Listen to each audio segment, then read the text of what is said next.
네, 이제 기업과 사회의 이목은 국민연금으로 쏠리고 있습니다. 다음 차례는 어떤 기업이 될까요? 국민연금의 이번 결정 배경과 또 향후 전망까지 취재기자와 조금 더 자세히 짚어보겠습니다. 안지혜 기자 나왔습니다. 안 기자, 우선 국민연금의 이번 적극적인 주주권 행사, 이 의미 자체부터 좀 짚어보죠. 네, 결론부터 말하자면 사회적 문제를 일으킨 총수와 기업들에 대해서 어떤 편향적인 의사결정을 하지 않겠다라는 의지를 국민연금이 표력했다고 볼 수 있습니다.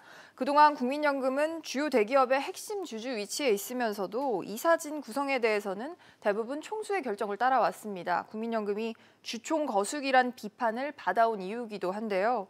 하지만 올해부터는 스튜어드십 코드, 즉 기관 투자가의 수탁자 책임 원칙을 도입하면서 상황이 바뀌었습니다. 예.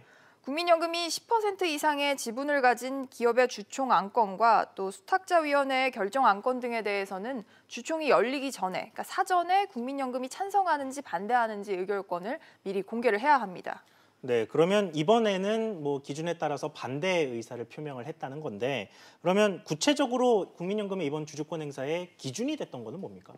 무엇보다도 기업 가치 훼손, 그러니까 또 주주권 침해 이력입니다.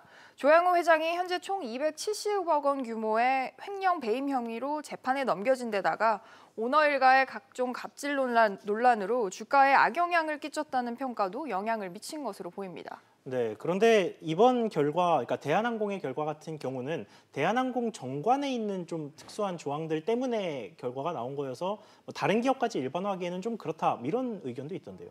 맞습니다. 대한항공의 경우 정관에 따라 이사 선임과 해임을 특별 결의사항으로 지정을 하고 있습니다.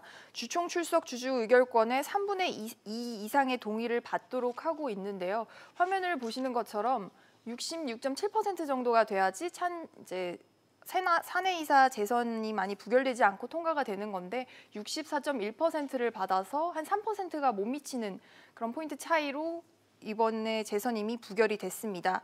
하지만 다른 기업들 같은 경우에는 이사 선임이 일반 결의 사항이라서 과반수, 즉 50% 이상의 찬성만 받으면 어떤 연임이 가능한 건데요. 이 경우 국민연금발 표결집은 힘을 못 썼을 가능성도 있습니다. 실제로 앞서 국민연금이 효성과 기아차, 또 현대건설 등 기업들의 주총 안건들에 대해서는 일부 반대표를 던졌지만 지분율이 미미해서 그대로 통과되기도 했습니다. 그렇군요. 그러면은 국민연금의 일단 다음 타겟이 될 기업들 좀 짚어보죠. 네, 올해는 무사히 넘겼다고 해도 오너 리스크와 관련해서 앞으로의 주총들을 안심할 수 없는 기업들이 있습니다. 대표적으로 최근에 현정은 현대그룹 회장을 사내이사로 선임한 현대엘리베이터가 있습니다. 현 회장은 배임과 또 계열사 일감 몰아주기 등 논란을 빚고 있습니다. 또 회장의 운전기사 폭행 등 갑질 논란을 빚은 대림산업도 꼽을 수가 있고요. 예. 이 밖에도 국민연금이 지분을 10% 이상 보유한 포스코와 또 KT 등 기업이 안심할 수 없게 됐습니다. 그렇군요. 안 기자 잘 들었습니다.